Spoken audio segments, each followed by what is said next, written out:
Good morning, good morning, good morning, good morning. We're living in a world where words have no boundaries and hate has no shame. We're living in a world of inequalities and injustices. And it's not just black and white, it's brown, it's red, it's yellow. We're living in a world where people's lives are disposable, where healthcare is a privilege and black lives don't matter. We're living in a world where a woman's body is not her own, where men can come to the table and legislate what she can and cannot do. We're living in a world where the air we breathe and the water we drink is not a priority. We're living in a world where your right to vote is being suppressed and your will to vote is being ignored.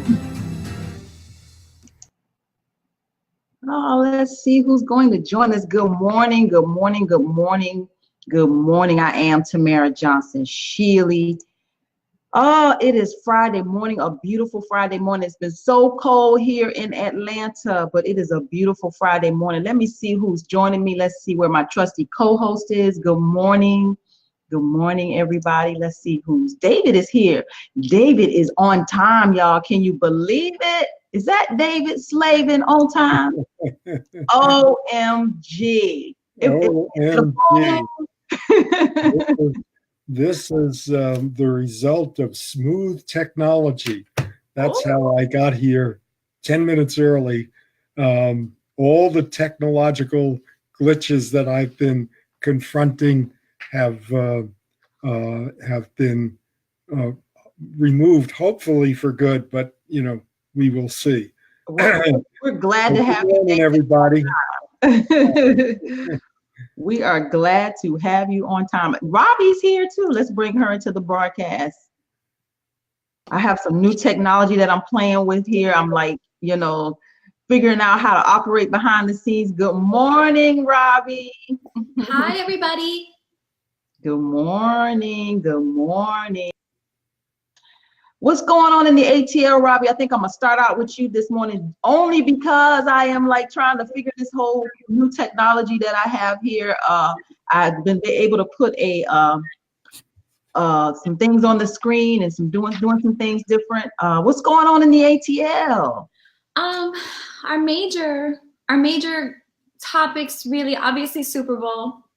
Atlanta's preparing for the Super Bowl, and there's no other way to say this. There's a disconnect with, we're having the Olympics all over again, getting rid of our homeless people, and that's being denied, and the propaganda is coming out. Something that was interesting is our mayor was in New York at the stock exchange with some heavy players from Atlanta, Arthur Blank, etc., ringing the bell, and she was interviewed about what was the homeless crisis in Atlanta. It came up in a public interview, and apparently she was stumped. Apparently she was ill-prepared because they had statistics, numbers, etc. And I'm not surprised that it was in New York, but I haven't been able to find the clip. So it's interesting what's allowed to circulate in Atlanta and what's allowed to be asked. But hey, when you leave Atlanta, I guess it's free game, That occurred, and there's homeless advocacy, the warming shelters. I think the city is trying to do a damage control, and the county, and they're opening up the shelters because advocates have been photographing, videoing, and just really, hitting city of Atlanta officials pretty hard at the income disparity. And it's a shame. It's really a systemic issue at our NPU level. The neighborhood planning units and the legacy of Maynard Jackson, who created them. And I believe now they're looking at the NPU system in terms of city council and maybe some type of reform, which is really, really needed. The crux of the issue is that the main level in Atlanta, the neighborhood associations, that information gets recognized at the NPU level, and then the NPU level goes to city council, or really planning, followed by APAB, Atlanta Planning Advisory Board, followed by city council and the mayor for approval.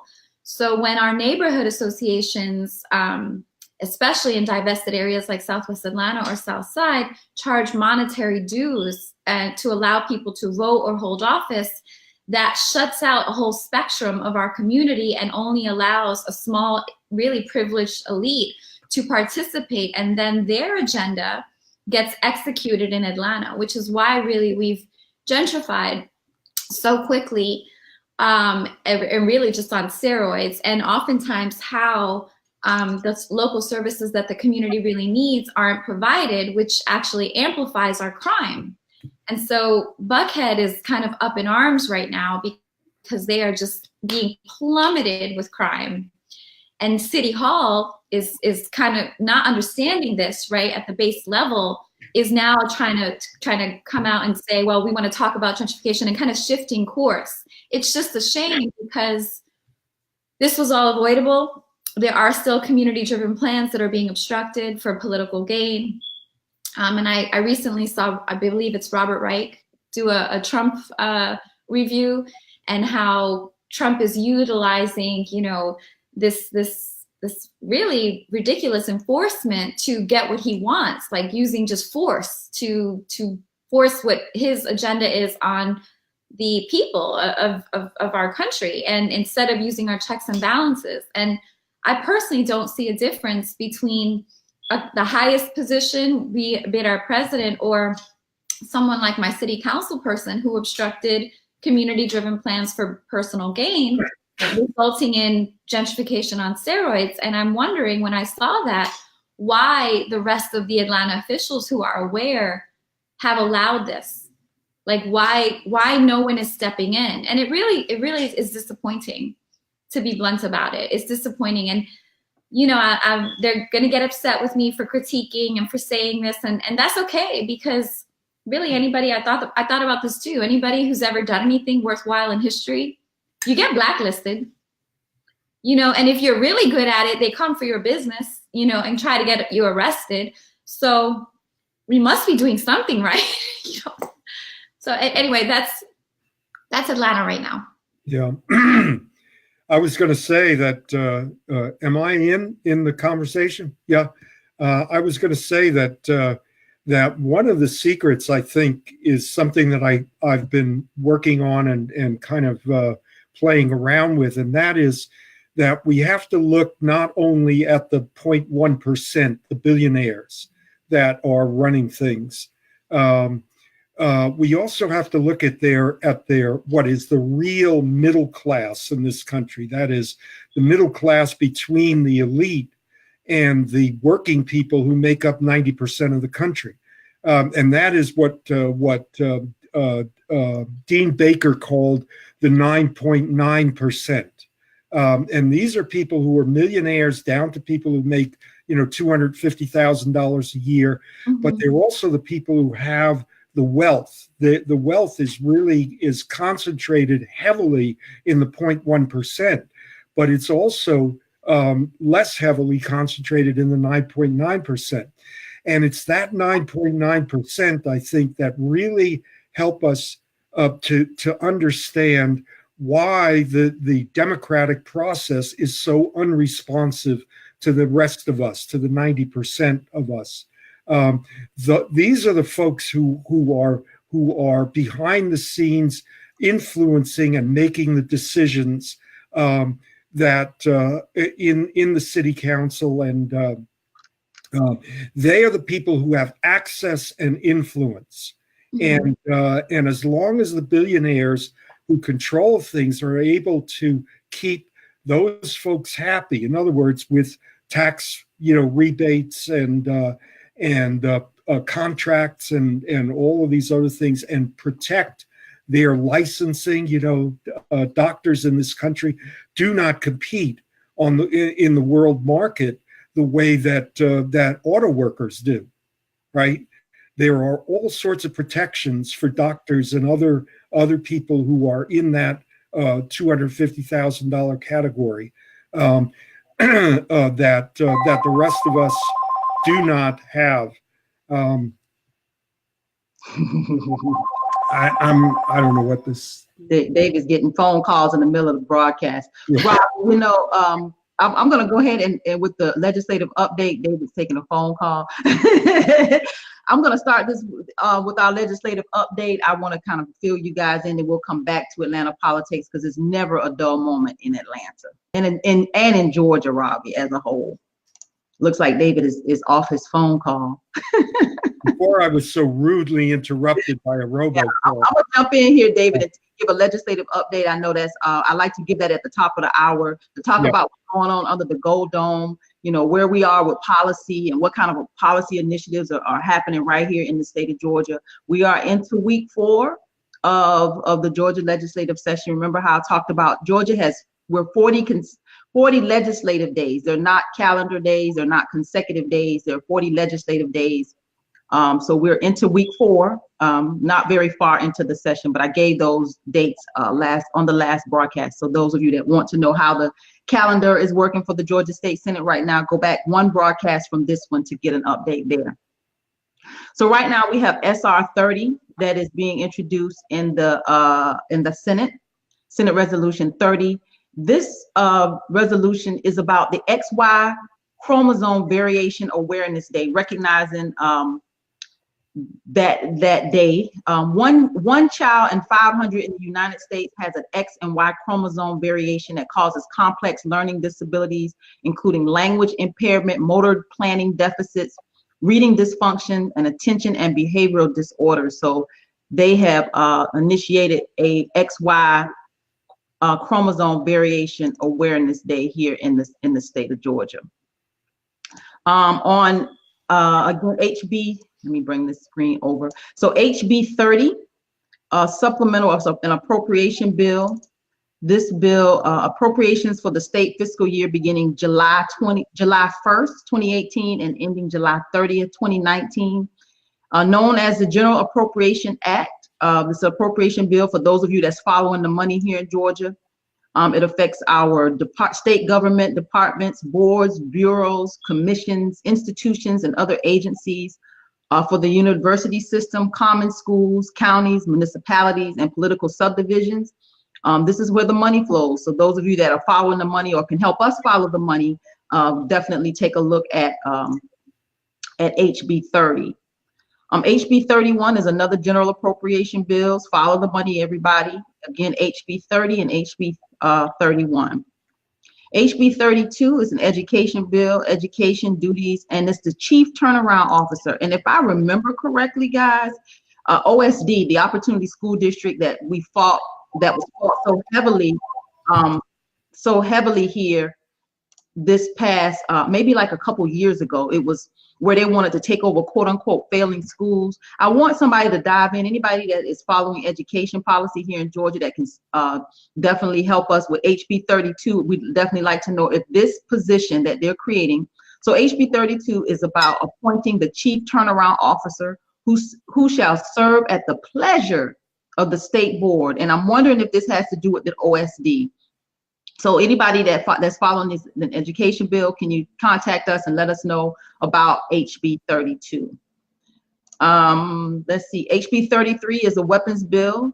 Those of you that are following, any kinds of weapon bills here in Georgia relating to weapons, carry license, gun safety information, temporary renewal permit, verification of licenses. Let's find out what's going on with these gun bills. I don't want to see guns everywhere, but how we're moving in this country. So let's make sure that we follow this kind of policy to make sure that everybody is safe, because I don't feel safe with guns everywhere. HB 34, local government, it's a taxing bill. Talks about taxpayers.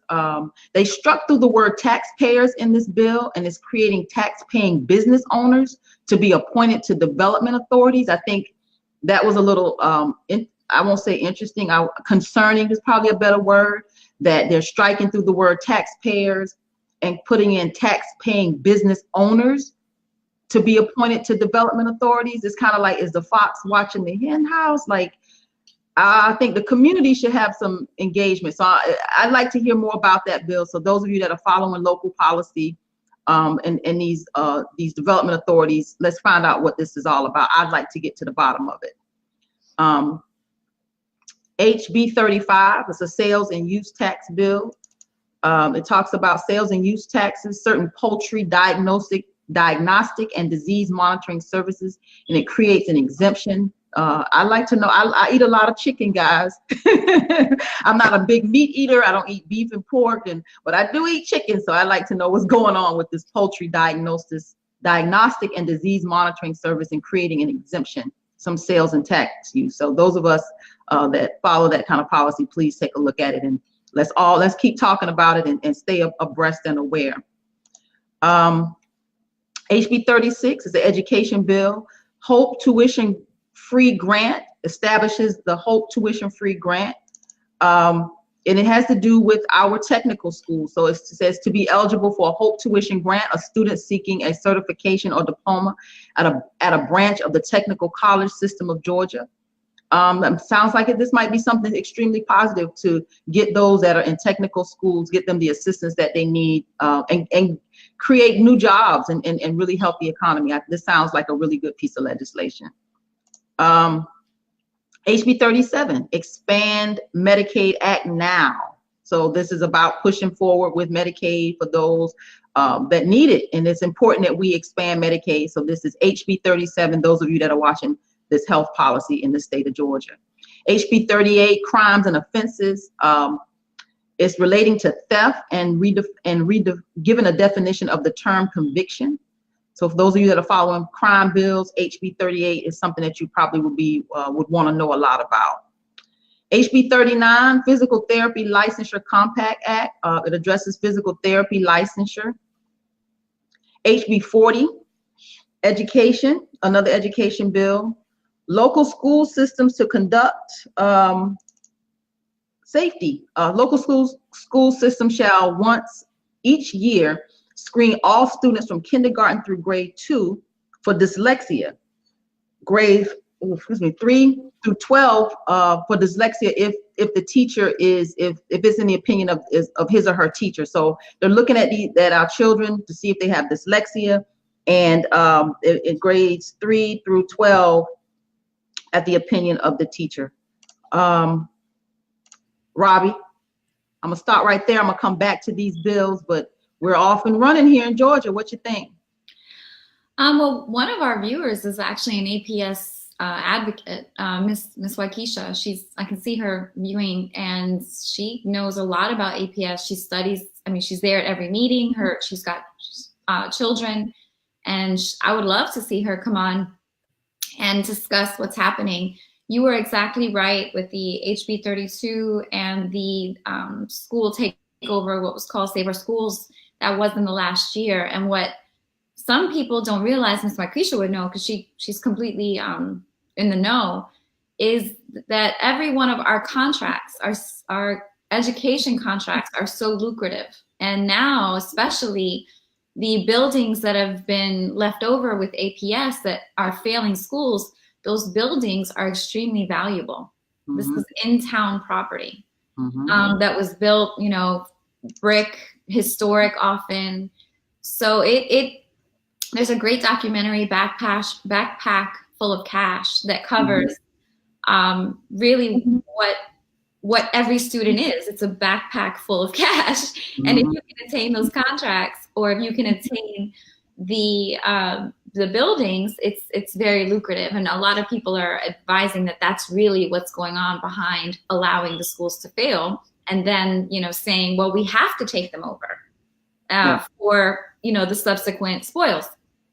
Personally, I'm a believer in public education. So it's all very concerning. A good lobby group, advocacy group, is Georgia Stand Up for that. They were going at it hard. And again, it kind of goes back to this income inequity that David was speaking about earlier in the middle class, because in stabilized regions like the North Side, they supplement their school budgets not only with their taxes, right, but also because they raise funds. Like, these people actually put funding into the schools. And so in divested areas, we not only don't have the real estate revenue for the taxes, but we are not able to fundraise in the same way. And the saddest part about it is that when these people with their generational wealth come to Southwest Atlanta to buy in town, they don't want to send their kids to our public schools. So instead, they start charter schools. And this happened right here in my community. And it goes right back again to the NPU problem, our neighborhood association, mine, Capitol View Neighborhood Association, that charges monetary dues for people to have the right to hold office or vote, requested the Latin American Academy Charter School. Well, and their letter of support went to the NPU. It was passed. There was little oversight. Well, that resulted in the largest charter school ripoff scam in Georgia. We lost hundreds of thousands of dollars. The money was spent in strip clubs. There was no oversight. Google it. Just Google it. Latin American Charter School scam, Georgia. I kid you not. But this is to show people how dangerous it is when a small privileged few can execute an agenda in an NPU system.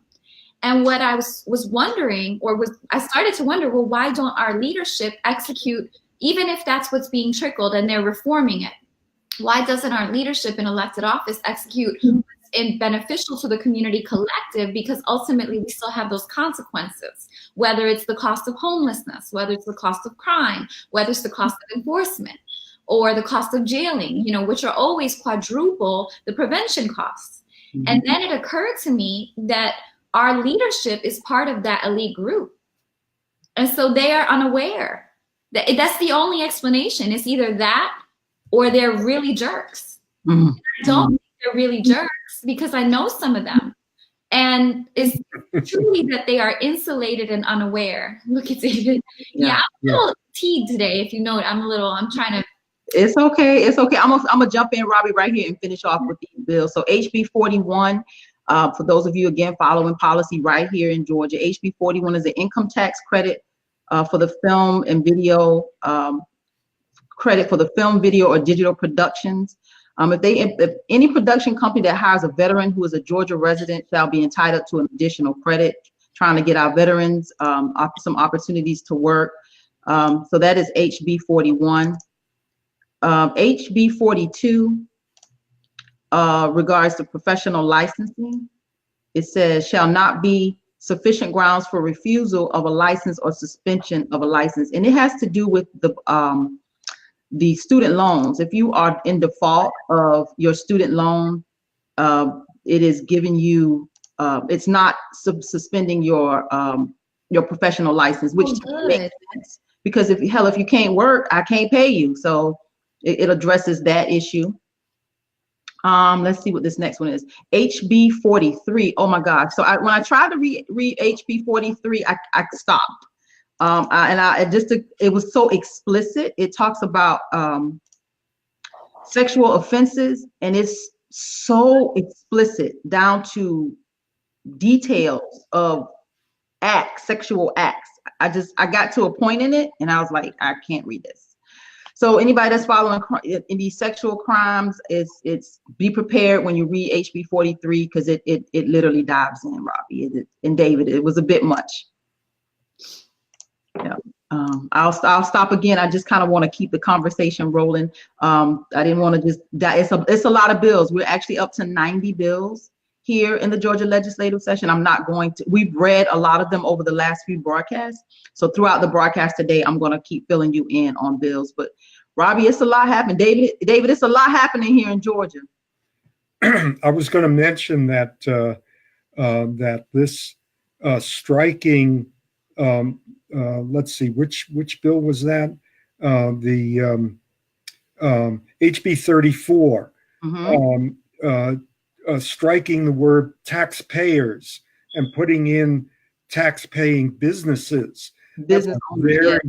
Very interesting, very suggestive of exactly what I was saying about the 9.9%. This is a way of cutting out the 90% in effect. And there are so many advantages for small business owners in terms of their taxes compared to wage earners who are particularly those people who are completely dependent on their wage income, for wages for their income. That's another part of the system that gives back, what Dean Baker in his book Rigged called, this give back and this essentially this income transfer, wealth transfer from one group to another. And what Robby was saying about generational wealth is exactly the point. This is in effect a legal tax and other ways zip code gated community. In effect, what's happened is that the 9.9% have been able to create a virtual gated community for themselves, as well as an actual, geographic, real gated community. Talk about walls, and building walls. This is precisely what we have within the society now, not just, what Trump is trumpeting. Yeah. That's an excellent point, David. And if you add to that the corporate power, because I just saw one of our elected officials presenting at Morehouse, and then next to him it showed all the sponsors, and Right. and so now to couple what you're saying, but then on top of it, the corporate, they'll never speak out against those sponsors. Yeah. Ever. And it does totally impact Atlanta and, the big players and as a city, because look at our airport right now. We don't, because of the government shutdown, TSA is not being paid. Everyone's up in arms about the Super Bowl and how is this going to work and all the traffic. The city is like, oh, we're going to lose money, upset about the government shutdown. But Right. our largest airline does not pay for security. Why is that? No. And nobody's going to ask them. Good morning, Egberto Willies. Good morning. How's everybody doing this morning? Good. How you feeling? I am feeling great. I'm feeling great. Welcome to the broadcast. I was wondering, I was like, is he going to remember today? I have it on my schedule now, so it's on my schedule now, Miss Sheely. Thank you. Welcome to the broadcast. I've been on fire all week, Egberto, about this damn wall. Yes. I'm not happy. I'm not happy. Democrats or Republicans. I'm really, really pissed off. Like Robby said, we're on our soapbox today. We we both we calling this stuff out. Well, you know what? I think we just have to kind of let it play out now because it's almost over, I think. Why do you think? Let's start right there because I want to hear why you think. I think it's almost over because we're coming to a breaking point. Today, we know that the air traffic controllers are starting to complain about what's going on. I think Trump is going to realize that a lot of his supporters are actually on food stamps. And when he realizes that they're going to realize that their savior is saving them no more. So, so I think he's trying to find a way out. But the problem that is whether we give him a little bait to let him get out or not. I am for not giving him a bait. I want him to go down hard. But for the sake of people, maybe we'll give him a bait. Thank you, Egberto. It's like when I hear him talk about Trump, it's bigger than Trump. Like you just said, those air traffic controllers. I saw the AFA, the Association of Flight Attendants, saying, let's go on a damn strike. Yes. I like that. Like, Right. let's go on a damn strike. See, but that would never happen in Atlanta because one of our biggest employers, their flight attendants are non-unionized, and that's a workforce of over 23,000 people, and really all of our below wing employees at our airport are all subcontracted, and they make pitiful. The wheelchair people maybe work on tips and $2 an hour, and nobody knows this. And guess who's a huge corporate sponsor and why Atlanta officials don't talk about it? Who is? Who's the world's busiest airport and what's the biggest airline there? Delta. Oh my God. Down low, DL. Oh my God. That's really another example of how when we talk about the 90% of us, who are working class, there really are more than two tiers. But if we can look at the relationship between the precarious workers and those who are in, stable jobs, and increasingly large portions of the working class are precarious. They don't have and as you said, tip workers in this country do not get paid minimum wage. They get paid a tipped worker minimum wage, and that includes restaurant employees, wait staff people, and others whose tips are included in the calculation of their minimum wage. So we have this huge number of people that include undocumented workers, that include people who are, ex-offenders, returned citizens, who are all in this precarious state. And it also includes large numbers of college professors. Wow. You just hit an interesting thing, David, because I was just talking about that with the professors at universities. I think they're called, I forgot what they're, adjuncts. Adjunct professors. Yeah. Adjunct professors or part-time non-tenure track professors. More than 2/3 of the professoriate today and it's grown to this point over the last 20 years.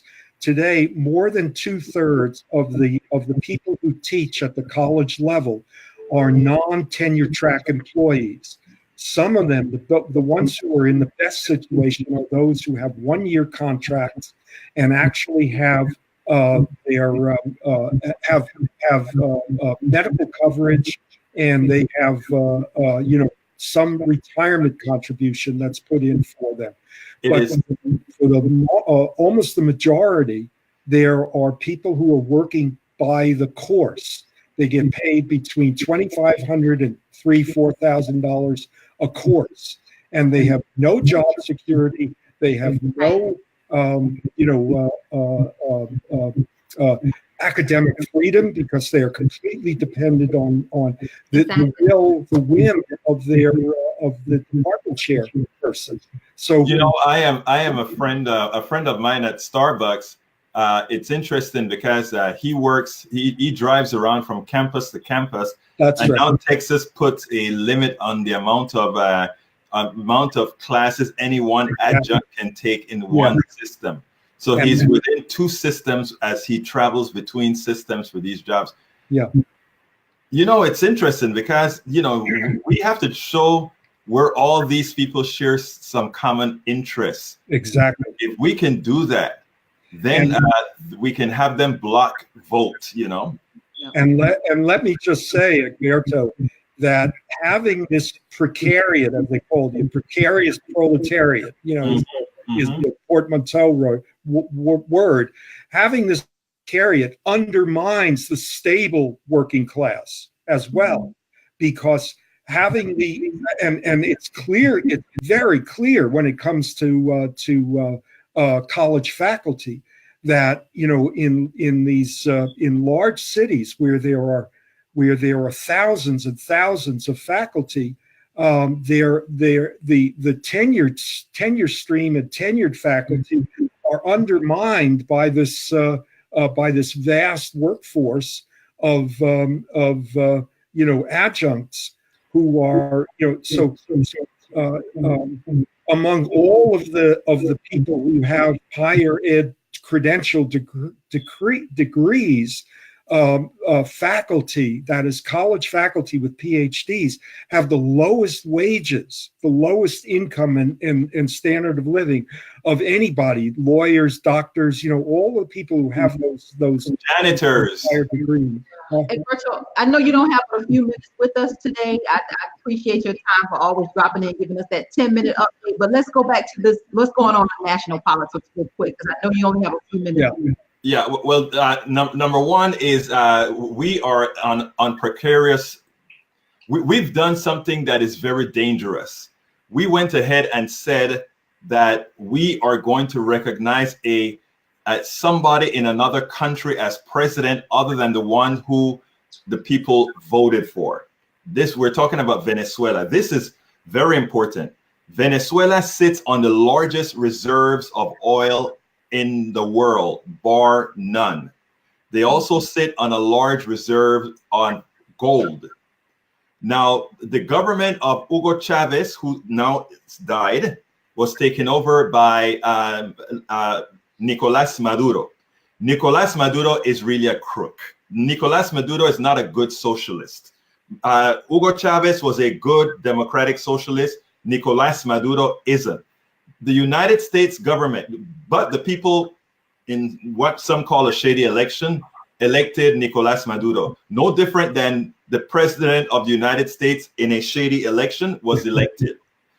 Suppose Germany were to come and say Hillary Clinton is president, not Donald Trump, because of she won the popular vote and the election was instigated by Russia. Suppose Germany did that. That is what Donald Trump did in Venezuela. He went ahead and said that president of Venezuela that just got sworn in is not the president. Instead, it is Nancy Pelosi, meaning the House of Representatives in Venezuela is who became the president. Immediately, he got Colombia, Panama, Brazil, and some other countries to accept it. Mexico has not, Russia has not, Turkey has not, Iran has not, and China has not. This sets up a very interesting scenario. China has a whole lot of assets in Central America and Latin America, and they have their interests to protect. And the United States want to make sure that none of those resources go from Venezuela, but is under the United States control. Americans don't have a clue right now that how serious this particular issue is. And it is something that, you ever heard the term wag the dog, wag the dog, where a president in trouble creates a war. This is a perfect time with all that's happening with Donald Trump to use the Venezuelan people as pawns to take our eye off the ball, start another war, and put us into chaos one more time. So that is I mean, like I said, it's not getting a lot of coverage in the United States, but I read newspapers like Telesur and many other ones, and I tell you something, my friends, this is very, very dangerous. Wow. And, I'm so glad you just broke that down, Egberto. There was a comment there, a great synopsis from a gentleman. Mm-hmm. Because the marketing component is fascinating. And that's what this is. It's presented in such a way that it's so confusing that people cannot tell what the actual goal is. I mean, right.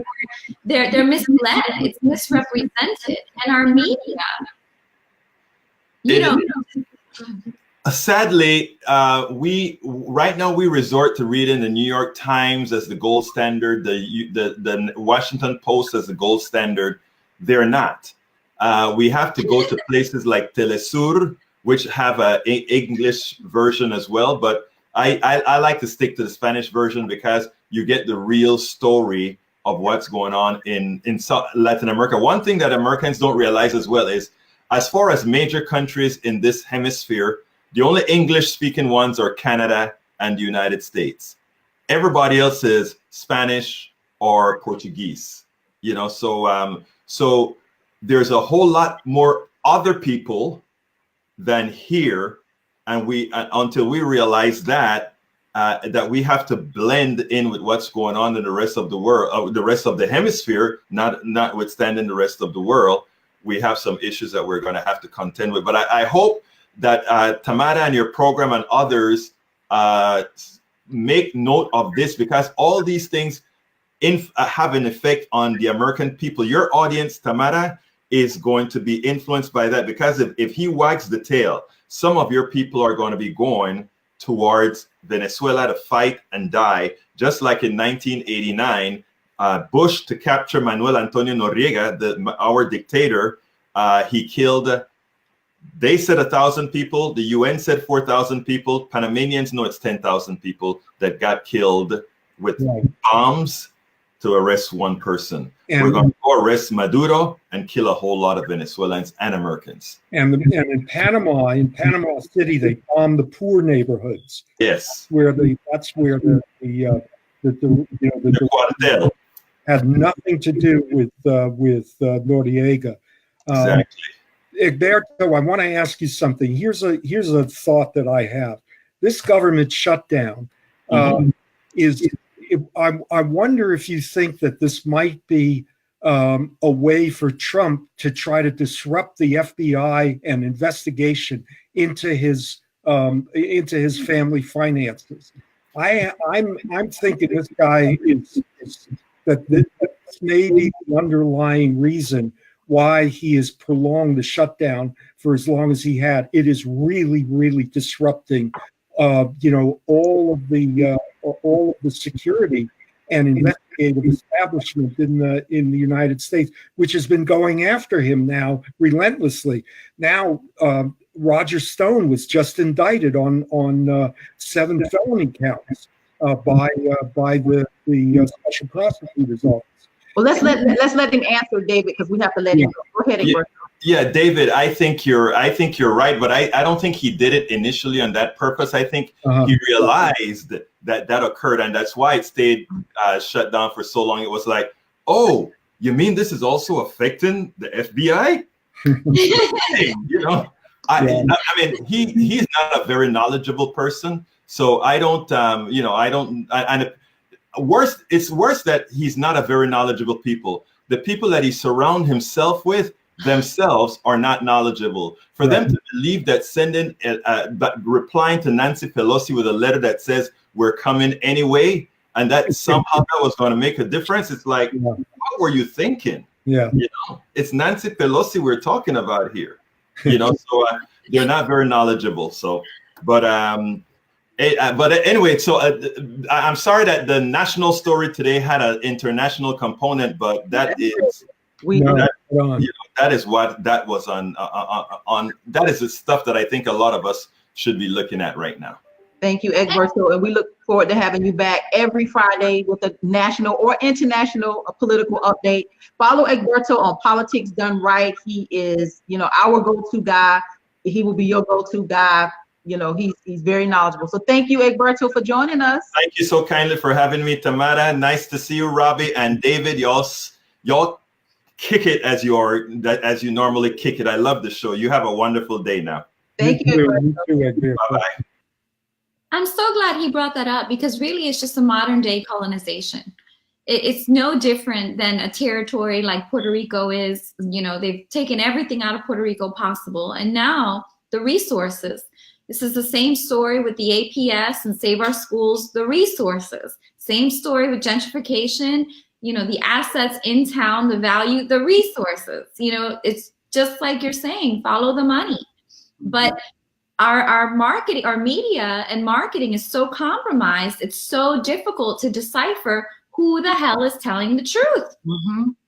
Like a good example is the airline. The airline has a incredible, the one we were just discussing, incredible marketing campaign. They have a civil rights museum. Actually, they've donated to the Civil Rights Museum and every sponsorship of that, yet everyone below wing who's earning substandard wages, who can't unionize, are people of color. Right. Avon is great at this. Avon is one of the biggest sponsors of cancer or cancer research. Guess what causes cancer? Your skin is your blood. No, I'm not even kidding you. Yeah, you're right. And I think I've heard that too with Susan B. Comer. It's like it's like some cyclical process. It's like the things you're doing, you're part of this whole scheme. But it's actually strategic, because they're aware. Anyone can look at the numbers below wing, who the baggage handlers are. And they've been trying to unionize for decades. And it's just a shutdown. If there's a woman, Nicole Fears, with Fight for 15. She's been invited to this program. Hopefully she'll come on. Apparently someone has been escorted. Whoever unionizes over there, it's escorted off property. That's it. And Georgia's, right to work, and our courts are hostile anyway. The appointees, our courts are hostile to workers' rights anyway, even if you could get in a lawsuit. Then you wonder why City of Atlanta has to do ethics reform and transparency legislation and reform, because no one can talk. No one can say anything. To David's point, no one has any recourse or stability, or you know, these adjunct professors can do nothing. They have no bargaining ability. Mm-hmm. Well, I'm going to finish off with these legislative updates, and we're going to give David the end of the hour so that he can talk about, wrap it all up with the New Deal and how this all relates. So HR 47 is a House Study Committee on the decriminalization of traffic violations to create a House Study Committee. SB 26, Employee Retirement Systems of Georgia, talks about the prior service as a member of the Georgia Defined Contribution Plan, SB 26. SB 27, Employment Security. It's a bipartisan bill. An individual employed by the federal government who is furloughed by the federal government on or after December 22nd, 2018 as a result of a federal government shutdown and perform services during the furlough period without remuneration pursuant to his or her contract. So basically those that are working during this government shutdown, Georgia is looking at giving them unemployment benefits. I think that sounds about what this is about. It's a bipartisan piece of legislation. Again, that's SB 27. SB 28, it's an insurance bill imposing a co-payment. No health benefit plan issued, delivered, or renewed in this state shall impose a different or additional co-payment, co-insurance, or office visit charge to an insured when he or she obtains the services of a licensed physical therapist, a licensed occupational therapist, licensed chiropractor, that when such insured obtains the services of a primary care physician or licensed osteopath. So basically, they're imposing different fees. And I guess somebody who's in insurance could definitely explain that a bit more. So insurance imposing a co-payment, a co-insurance, or office visit charge in an amount greater than the charges imposed by a physician to prohibit that. So someone in insurance chime in and help us decipher what this all means. SB 29, waiver of immunity for motor vehicle claims. Some has to do with some definition and some clarifying of some definitions in that piece of legislation. Again, that's SB 29. SB 30 is an elections bill. The state elections board shall provide by rule or regulation for the electronic return of absentee ballots for overseas citizens or uniformed and overseas citizens. So it says not later than January 1st, 2020, the state election board shall by rule or regulation establish procedures for electors who are entitled to vote by absentee ballot under the Federal Uniform and Overseas Citizen Absentee Voting Act. There's obviously all kinds of holes in the Georgia system, our voting system, which we all know that needs patching. This looks like a patch on that. SB 31. Let me go back a step here. SB 31, law enforcement officers performing any duty at the scene of an emergency, law enforcement officers shall not be liable. So that's SB 31. I guess when things are happening, they got to break into your car, or they got to, whatever it takes to save you or your pet. I saw that it mentioned a pet as well. They won't be liable. So that's, again, SB 31. SB 24, United States Congress, it says, whereas, it was about a 2-page bill, but it says, whereas by allowing a state to use 10 cents of the 18.4 cents collected per gallon under the federal motor fuel tax for capital costs, such state could streamline projects, allowing critical infrastructure projects to be constructed years faster than such projects are currently being delivered.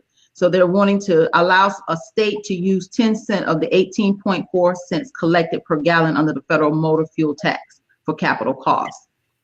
And again, that was SR 24. HB 24 says all members of state and local boards, authorities, commissions, and similar entities in this state shall be appointed by an elected official or officials of the state or a political subdivision of the state. This bill was introduced by Representative Vernon Jones. If you guys don't know who he is, he actually used to be the CEO for DeKalb County. So I'm quite curious to see what kind of bill this is. He's the only person on the bill that I saw. I didn't see any kind of sponsors on the bill. So again, that's HB 24, and it is regarding public officers. HB 25 is about contracts. Any service member may terminate a contract pursuant if such contract is for like television, video, or audio program, internet, or a health club membership. When our military people, service people are called to duty, they're being held to these contracts. So HB 25 regards contracts in providing military service members civil relief concerning certain contractual obligations. HB 26 is a psychology interjurisdictional compact relating to psychologists. It's a long bill, it's like 27 pages. I wanted to look through it, but it was massive compared to, you know, what else I was trying to do with, you know, make sure we keep up with the rest of the bill. So it just reminded me of my industry with 27 pages. Psychologists, please make sure you know what's going on in your industry. So again, that's HB 26. It's a long bill. You need to make sure that this is something that you guys really want right here in the state of Georgia. So HB 26, psychologists, make sure you know what's going on. HB 27 is another elections bill, an election bill. It says method for certain small municipalities to shorten the advanced voting period for municipal elections and runoffs. So they're going to shorten these the voting period for a population of 2,500 people or less. It was a Republican that introduced this bill. Not surprised. HB 27, y'all pay attention. HB 28, it adds an additional judge to the circuit, to the Griffin judicial circuit. So watch that. Those of you down in Griffin, as you're adding an additional judge to your superior court. HB 29, I'm calling out for the proposed city of Greenhaven, the proposed city of Vista Grove. I want y'all to pay attention to HB 29, Skidaway Island. I'm from South Georgia, and there's a lot of barrier islands along the coast of Georgia. And this one looks like a cityhood bill. So those of you that are in the Greenhaven cityhood initiative and the Vista Grove cityhood initiative, be mindful that Skidaway Island is on the radar right now with having their city come to fruition. So again, HB 29, pay attention, pay attention, pay attention. HB 37 is a Georgia Commission on Freight and Logistics bill. I wonder if this has to do with the Savannah River expansion. It's actually two bills that are going to be created.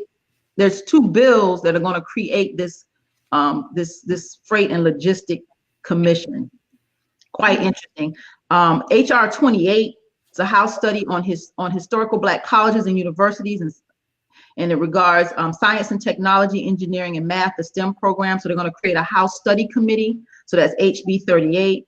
SB 18, the Direct Primary Care Act. And this bill is talks about a direct primary care agreement means a contract between a physician and an individual patient or his or her legal representative in which the physician or the physician's medical practice agrees to provide healthcare services to the individual patient for an agreed upon fee and period of time. So it sounds like, you know how we have these legal services now where you can pay monthly or, you know, just pay as you, I guess you pay monthly like a service. That's what this sounds like. So again, that's SB 18. Those of you that are following healthcare policy right here in Georgia, take a look at SB 18. Just a few more guys, let me just run them off to you. SB 19 is a Public Safety Office Higher Education Fund. SB 20, counties and municipal corporations establishes a banking improvement zone in underserved areas. That's SB 20, establish a banking improvement zone in underserved area. Robby, might be something you want to check into being a realtor and finding out what's going on with banking in the community. SB 21, Local Board of Education, talks about cybersecurity. And cybersecurity means it means the practice of defending computers, servers, mobile devices, electronic systems, networks, and data from criminal or unauthorized use of attacks. Each local board of education shall prescribe mandatory instruction concerning cybersecurity in every year, in every grade from kindergarten through 12. So they're going to talk about cybersecurity with our children and what that all means. So that's SB 21. SB 22, absentee voting. It is increased privacy and security to electors and mailing absentee ballots. making sure that these we increase privacy and security. So sounds like a good bill. It's SB 22 for those of you that are following the voting bills here in the state of Georgia. SB 23, trailers or semi-trailers. No person shall drive or move on a highway any trailer or semi-trailer unless such trailer or semi-trailer is engaged in the picking up or delivery of persons or property or traveling to and from such pickup for delivery. So sounds like there's some trailers and semi-trailers that are moving across these Georgia highways that are not being used for the purposes that they were intended. SB 24, motor vehicles. This bill was a little confusing to me because it talked about electronic personal assistive mobility devices. I didn't even know what that was. So I actually looked it up, and electronic personal assistive mobility devices are power assisted devices for mobility such as wheelchairs, scooters, and more recent innovations such as the Segway human transporter. So there's a bill that I'm a little confused about what it is. So anybody following transportation bills, SB 24, give us an update on that. Three more. SB 25, rules of the road, talks about the school bus. You know how when you're driving, you don't know if there's a school bus on the other side. You're like, if it's a median, do I stop? This clarifies that. So it says, the driver of a vehicle upon a highway with separate roadways that are separated by a grass median, an unpaved area, or a physical barrier need not stop upon meeting or passing a school bus which is on the separate roadway. So it's always been a little confusing, like if that school bus is on the other side and there's a median, do we stop? So it adds some clarity there. So those of you that are following transportation bills, follow that and keep us updated on what that says. Two more, guys. SR 18, the Secretary of State. I think you guys will find this interesting. We know that Brian Kemp continued to remain in office when he was running for governor. So this is a resolution, and the resolution says, proposing an amendment to the Constitution as to provide for the vacancy in the office of Secretary of State upon the Secretary of State qualifying for election in another federal, state, county, or municipal elective office. So they want to amend the Constitution and make it a ballot question. And the ballot question will read, shall the Constitution of Georgia be amended so as to provide for the Secretary of State to automatically leave office upon qualifying for election? So that becomes a ballot question, and I think we all know the answer to that, but let's see how this plays out. Hopefully it makes it out of the General Assembly. The last bill, again, is SR 19. It's that Georgia Commission on Freight and Logistics is creating the Georgia Commission on Freight and Logistics. This looks like a duplicate from HR 37. So that's my political update, everybody. Follow policy here in Georgia. There's never a dull moment. All of this is affecting all of us right here in this state. David, I'm gonna let you wrap up with the New Deal and what you want to share about what's happening with that as it pertains to our conversation today. Well, there's not enough time really to do anything. I just want to say that that in terms of what progressives know about the history is extremely limited and extremely distorted.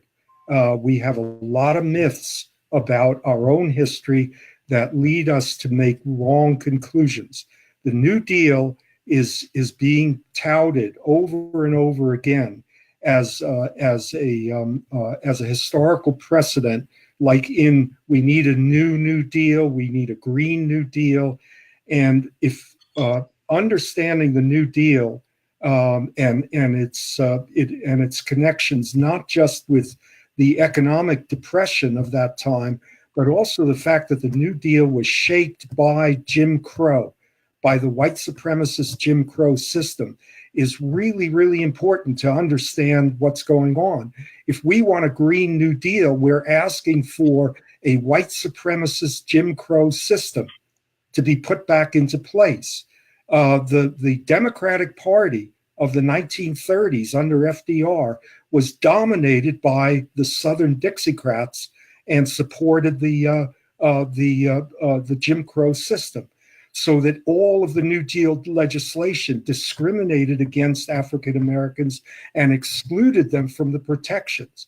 The other side of that is that it also incorporated into the white race all of those industrial workers that were from southern, the immigrants, the children of immigrants from southern and eastern Europe that came over to this country in the turn of the century. Their children were in the industrial workforce, and they were given the protections, the right to unionize, and coverage under Social Security that were not available to agriculture. They were agricultural and domestic workers were excluded from all of those benefits and protections. At the same time, a new system of segregation was introduced. Housing segregation in the northern cities, segregation in the Civilian Conservation Corps, which had millions of young men working in it, segregation in the Works Progress Administration. Black working people did not work with white working people. And biggest of all, segregation in the military. 15 million men were in the military during World War II. Black people were not allowed into the military except in segregated units run by white officers. And so and then after the war, the GI Bill, which has also been touted over and over and over again as this great building of the middle class, Black people were not allowed to participate in the GI Bill.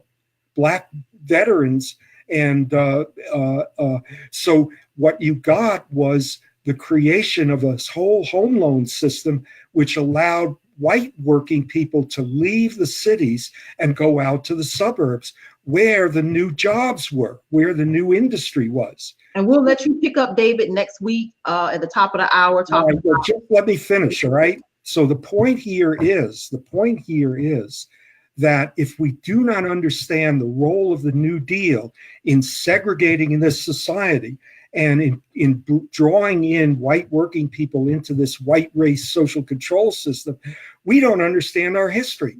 And we can't make decisions now on the basis of this false mythology that that's being touted over and over again.